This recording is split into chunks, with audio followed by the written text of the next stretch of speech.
बाजार के अंदर एक दायरे के अंदर ही कामकाज होता हुआ दिखाई पड़ रहा है। मोर लेस बिल्कुल रेंज के अंदर निफ्टी ट्रेड कर रहा है, लेकिन हाँ 400 अंकों के आसपास की बढ़त देखने को मिल रही है मिड कैप इंडेक्स में, और एक अच्छा मूव स्टॉक स्पेसिफिक स्टोरीज के तौर पे बनता हुआ दिखाई पड़ रहा है। अलग अलग सेक्टर्स में तेजी है। अच्छा, इस बीच आपकी स्क्रीन पे आप आईओसी के नंबर्स देख रहे हैं, एक बार वो भी देख लेते हैं। मुनाफा करीब करीब 5,940 करोड़ रुपए का एक आंकड़ा आया है, और आय फ्रंट पर रफी 1.25 लाख करोड़ 1.18 लाख करोड़ के आसपास का एक आंकड़ा आता हुआ दिखाई पड़ा है। 1.22 लाख करोड़ रुपए के आसपास आने का अनुमान लगाया जा रहा था, लेकिन एबिटा फ्रंट पर 10,445 करोड़ एबिटा का अनुमान था। 11,000 करोड़ से ऊपर का एक आंकड़ा इस तिमाही के अंदर आता हुआ दिखाई पड़ा है। 1.5% की बढ़त आईओसी के स्टॉक में देखने को मिल रही है। 106 रुपए के आसपास का मौजूदा स्तर फिलहाल बना हुआ है। मार्जिन भी 8.5% का एक अनुमान बाजार लगाकर चल रहा था। लोअर एंड पर करीब 8.3% के आसपास, अपर एंड पे 8.7% के आसपास का अनुमान था, लेकिन जो नंबर अभी देखने को मिल रहा है वो करीब 8.9% के आसपास का आंकड़ा देखने को मिला। तो अनुमान से बेहतर साइड पे फिलहाल एटलीस्ट मार्जिन, एबिटा और मुनाफे का नंबर इस तिमाही का देखने को मिला। हालांकि रेवेन्यूज जो है वो इनलाइन ही आते हुए दिखाई पड़ रही है। अनुमान भी था बाजार में कि जिस तरह के लगातार प्राइसेस हाइक हो रहे हैं पेट्रोल के और डीजल के, उसके मद्देनजर शायद रियलाइजेशन थोड़े से बेटर होते हुए दिखाई पड़ेंगे, और मार्जिन में भी एक अच्छा आंकड़ा आता हुआ दिखाई पड़ेगा। 9.5% के आसपास के मार्जिन इस तिमाही में कंपनी ने पोस्ट किए हैं। 1.5% का उछाल यहाँ देखने को मिल रहा है। मानस जायसवाल हमारे साथ मौजूद है। इनफैक्ट पहले जीआरएम का आंकड़ा देख लेते हैं। $6.5 पर बैरल का जीआरएम का आंकड़ा आईओसी ने पोस्ट किया है। हालांकि ये देखना हो एक क्वार्टरली आंकड़ा है या ईयरली आंकड़ा है, लेकिन $6.5 पर बैरल के आसपास का जीआरएम का नंबर आता हुआ दिखाई पड़ा है। करीब 2% ऊपर आईओसी का शेयर अभी कामकाज कर रहा है। अच्छा, संजीव जी हमारे साथ मौजूद है, संजीव भसीन। संजीव जी नमस्कार, स्वागत है कार्यक्रम में।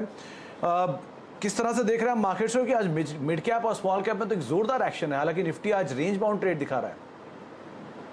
हाँ, गुड आफ्टरनून सुमित। तो ये मिसिंग लिंक था, 2 दिन पहले एक्सपायरी की वजह से इन पे प्रेशर था, और आज मार्केट में वापस ट्रेडर आ गया बिकॉज ही सीइंग के India is out performing a global scenario.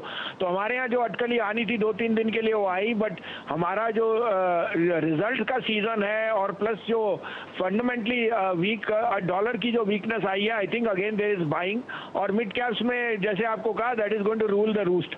आपको एक अपडेट भी दे दो, 2-3 दिन से मैं कह रहा था और अंडर परफॉर्म कर रहे थे ऑटो और मिड कैप बैंक्स। आज देखिए ऑटो में क्या स्मार्ट रिकवरी है।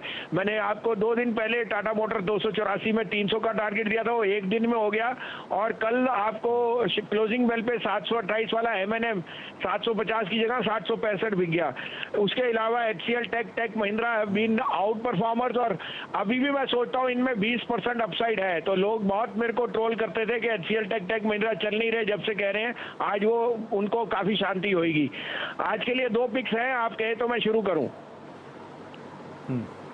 जी जी भसीन सर, जरूर आप शुरुआत करिए, लेकिन हाँ मैं ये जरूर कहना चाहूंगा, पहले भारती एयरटेल जोरदार तेजी वहां आई, टेक महिंद्रा एचसीएल जोरदार तेजी वहां देखने को मिली, पीएसयू बैंक जिसकी आप चर्चा लगातार कर रहे हैं, एसबीआई, और फिर बाद में बाकी पीएसयू बैंक्स फॉलो अप करते हुए, और एक अच्छा मूव वहां पर देखने को मिला। और टाटा मोटर्स तो नो डाउट 290 की रेंज से क्या जबरदस्त घूमा है ये शेयर। क्या करना चाहिए, अब कौन से 2 शेयर हैं? हाँ, आपने बहुत अच्छा याद दिलाया। देखो भारती का भाव मेरे लिए फंडामेंटली 650 जाएगा अब, और state bank can be the biggest out performer. जिस तरह का स्टेट बैंक का पीएलआई लेंडिंग और उसका आगे जा रहा है, स्टेट बैंक मेरे हिसाब से 650 का भाव आपको इस दिवाली नहीं अगली दिवाली जरूर दिखा दूंगा। अब आपके लिए 2 बाइज हैं, और दोनों सबसे अच्छा इस सेक्टर में है। Cost of money is low और power is doing brilliantly all the sector. तो पावर फाइनेंस लीजिए, 128 में स्टॉप लॉस ऑफ 25 रुपए, टारगेट ऑफ 136, और आरईसी लीजिए, आरईसी 49.50 में लीजिए, 46.65 का स्टॉप लॉस है, 158 का टारगेट। तो पीएफसी और आरईसी 2 नाम जो कि अब संजीव सर बता रहे हैं। पावर का भी बज है, और जो कॉस्ट ऑफ बोरोइंग है वो भी काफ़ी हद तक ईज आउट होते हुए दिखाई पड़ी है, तो उनका भी एक इम्पैक्ट रहेगा। लेकिन हाँ ये बात सही है कि आरईसी और पीएफसी पिछले कुछ समय से अब तक अंडर परफॉर्म कर रहे थे, शायद यहाँ पर अब तेजी बनते हुए दिखाई पड़े। करीब 158 रुपए के टारगेट्स के लिए आप आरईसी पे दाव लगा सकते हैं। 146-47 के आसपास का एक स्टॉप लॉस यहाँ पर मेंटेन कर सकते हैं। और दूसरा नाम जो है वो पीएफसी, जिसके ऊपर आप तेजी देख सकते हैं। करीब 136 रुपए के टारगेट्स यहाँ मेंटेन करें, 125 रुपए का एक स्टॉप लॉस यहाँ पर भी मेंटेन किया जा सकता है। बहुत बहुत शुक्रिया संजीव सर हमारे साथ मौजूद रहने के लिए और इन दोनों ही कॉल्स पर बाजार पर अपना व्यू रखने के लिए। अच्छा मानस, पहले तो ये आईओसी के ऊपर बात करेंगे। नंबर्स आए कुछ देर पहले, अभी तो फ्लैट कामकाज कर रहा है, लेकिन 1.5-2% के आसपास की बढ़त देखने को मिली। क्या किया जाए आईओसी में और बाकी ओएमसीज में से कोई पिक? देखिए आईओसी की अगर बात करें सुमित जी, तो करीब करीब 15 रुपए ऊपर से करेक्ट हो गया है। पॉइंट ये है कि पिछले 3 दिन से स्टॉक 100 डे मूविंग एवरेज पे सपोर्ट ले रहा है, लेकिन फिर भी अभी तक रिवर्सल के साइन नहीं देखने को मिले हैं, कहीं पर पॉजिटिव संकेत नहीं देखने को मिला है। तो थोड़ा इंतजार करिए, जब 20 डे मूविंग एवरेज के ऊपर स्टॉक निकले, वहां पर ब्रेकआउट देखने को मिले 107 रुपए के ऊपर, केवल आपको तभी खरीदारी करनी है। बट अगर आपके पास लॉन्ग पोजीशन है तो आप बने रह सकते हैं। स्टॉप लॉस रखिए 103 का, 103 के लेवल्स ब्रेक होंगे तो गिरावट बढ़ेगी और शायद उस केस में 98 97 तक किस तरह देखने को मिलेंगे। तो खरीदारी केवल 107 रुपए के ऊपर करनी है। अच्छा, ये मानस, आपकी राय बाजार पर भी क्या है? क्योंकि निफ्टी तो आज एक रेंज बाउंड ट्रेड दिखा रहा है, ऑप्शन के नंबर में भी 15,800 की पुट्स में मेजर राइटिंग है, ऊपर 15,800 की कॉल्स के अंदर भी कामकाज है, तो बहुत ही सीमित दायरे के आंकड़े वहां भी दिख रहे हैं निफ्टी बैंक दोनों को लेकर। अभी क्या करना चाहिए नेक्स्ट वीक के लिए? देखिए जो ट्रेंड है वो साइडवेज है, इसमें कोई शक नहीं है, लेकिन फिर भी मेरा समझना है कि ये बिकवाली करने का समय नहीं है। यहाँ पर आपके पास लॉन्ग पोजीशन है तो बने रहिए। कल इवनिंग में जो मैंने आपको स्टॉप लॉस मेंशन किया था 15,650 का, वही स्टॉप लॉस का आपको निफ्टी बने रहना है। कॉशियस रहना है तो बैंक निफ्टी में रहना है, क्योंकि ये ऊपर सस्टेन नहीं हो रहा है। 34,400 का स्टॉप लॉस जरूर रखिए अगर आपके पास लॉन्ग पोजीशन बैंक निफ्टी में। और अब खरीदारी आपको तभी करनी है बैंक निफ्टी में जब यहाँ पर आपको 34,800 के ऊपर के लेवल देखने को मिले। जी चलिए, बहुत बहुत शुक्रिया मानस हमारे साथ मौजूद रहने के लिए, बाजार पर और तमाम शेयरों पर अपनी राय रखने के लिए, रणनीति में बताने के लिए। अच्छा, अब आज की मैनेजमेंट से भी हम चर्चा कर लेते हैं। हमारे साथ बातचीत करने के लिए स्टोव क्राफ्ट के chairman and MD Rajendra Gandhi साहब मौजूद हैं। राजेंद्र सर नमस्कार, स्वागत है कार्यक्रम में। मेजरली कंज्यूमर ड्यूरेबल या जो स्पेस में कंपनी कामकाज करती है, लॉकडाउन का एक बड़ा हिट वहाँ पर देखने को मिला था हाल फिलहाल में। सिचुएशन बेटर हुई है, चीज़ें इंप्रूव हुई हैं, अब अनलॉक हो चुका है। कितनी स्थिति में फेरबदल हुआ है? क्या पहले की स्थिति में हम पहुंच गए वापस, या अभी और थोड़ी कसर बाकी है? मई महीन चैलेंजिंग मंथ था, लगभग पूरा देश भर मार्केट बंद था एंड फैक्ट्री भी अंडर कंस्ट्रेंट चल रही थी। बट जून 10 के बाद जैसे ही मार्केट्स खुलने लगे और फैक्ट्री नॉर्मल ऑपरेशन में आ गई, तो ज़बरदस्त रोबस्ट डिमांड तो है मार्केट में और सारे ही चैनल्स परफॉर्म करने लग गए हैं एंड पोस्ट जून कंटिन्यू हो रहा है। ये डिमांड अच्छा है एंड मार्केट भी अच्छा है। अच्छा गांधी सर, एक चीज़ और है, क्योंकि कंपनी ने जो अपना फोकस है वो प्रीमियम स्पेस की तरफ ज़्यादा बढ़ाया है और वहाँ पर अब गोइंग फॉरवर्ड अच्छे नंबर्स की उम्मीद भी ब्रोकर्स मान के चल रहे हैं।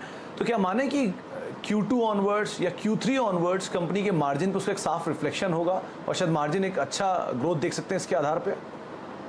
या हेल्दी मार्जिन है कंपनी में एंड जैसा जैसा रेवेन्यू बढ़ता है तो हमारा contribution to EBITDA, because gross margin का मेजॉरिटी एक बार ब्रेक इवन हो जाता है तो मेजॉरिटी ईबिटा में कंट्रीब्यूट करता है एंड उसके साथ में ये जो हायर एंड प्रोडक्ट्स है इसका थोड़ा मार्जिन थोड़ा ऊंचा रहता है तो ओवरऑल कंट्रीब्यूशन में बेटर रहता है।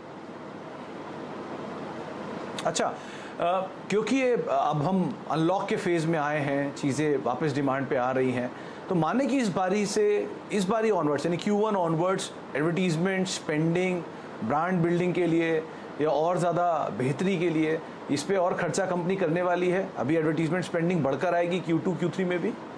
हमारी कंपनी की पॉलिसी से हम लोग 3 से 4% अपना रेवेन्यू का एडवर्टाइजिंग स्पेंड पे खर्च करना चाहते हैं एंड अभी जब अनलॉक सिचुएशन रहता है तो फुल अपॉर्चुनिटी है स्पेंड करने का। हम मानते हैं कि 3 से 4% रेवेन्यू का हम एडवर्टाइजिंग स्पेंड पे करेंगे।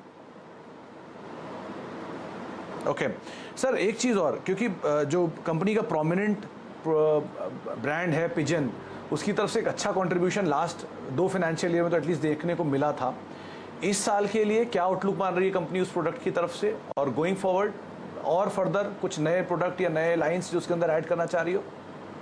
पिजन हमारा फ्लैगशिप ब्रांड है, लार्जेस्ट कंट्रीब्यूशन पिजन से ही है और रही बात न्यू मतलब एक कंटिन्यूस प्रोसेस है कंपनी में, R&D टीम है, इनोवेशन टीम है, कंटिन्यूसली वर्क करते हैं कि नया नया प्रोडक्ट बनाएं। हर क्वार्टर में आपको नया प्रोडक्ट देखने मिलेंगे। ओके सर, क्योंकि अब अगला क्वार्टर जब आएगा तो हम फेस्टिव डिमांड को भी इनकैश करना शुरू कर देंगे और मॉनसून का भी एक अच्छा इम्पैक्ट आता है रूरल एरिया की स्पेंडिंग के ऊपर। तो गोइंग फॉरवर्ड जो कंज्यूमर स्पेंडिंग का ट्रेंड है वो अगर इम्प्रूव होता है तो कंपनी अपने नंबर्स को कितना और बेहतर देख रही है होते हुए? क्या मान के चलें कि पहली छमाही के मुकाबले दूसरी छमाही बेहतर होगी पिछले साल की दूसरी छमाही के मुकाबले? ये बिजनेस का नेचर ऐसा है, हमारे जो बिजनेस है उसमें फर्स्ट क्वार्टर और लास्ट क्वार्टर का दोनों कॉम्बिनेशन में 40% कंट्रीब्यूशन होता है और second and third quarter 60% contribution होता है। ये पहले से ही ऐसा ही चलता आया बिकॉज ऑफ ये अपना फेस्टिवल सीजन्स होते हैं, देन सेलिंग सीजन्स होते हैं। ये शुरू फेस्टिवल सीजन ओणम से चालू होता है, that is in the second quarter चालू हो गया है। इन स्पाइट ऑफ बहुत ज़्यादा रेस्ट्रिक्शंस है केरला में, फिर भी वहाँ पर जब भी मार्केट्स खुल रहे हैं तो they are making up for the sales loss of the period जब लॉकडाउन रहता है। तो ये हमें लगता है कि अगर लॉकडाउन नहीं रहा तो ऑब्वियसली करंट जो ट्रेंड चल रहा है डिमांड का मतलब अच्छा ग्रोथ दिखेगा अगले क्वार्टर्स में। ओके, चलिए गांधी सर, बहुत बहुत शुक्रिया अपना समय हमें देने के लिए, हमसे बातचीत करने के लिए कंपनी के नंबर्स को लेकर। और एक बारी फिर से उम्मीद करते हैं कि बेहतरीन नंबर जो कंपनी ने पिछले क्वार्टर में दिए हैं वो शायद आगे भी कंटिन्यू करेंगे। करीब करीब 1.5% ऊपर शेयर कामकाज कर रहा है, रफली 782-783 के स्तरों पर एक अच्छी तेज़ी स्टॉक में देखने को मिल भी रही है। एक ब्रेक का वक्त है, ब्रेक के बाद लौटेंगे और कुछ और भी मार्केट्स को लेकर चर्चा जारी रखेंगे।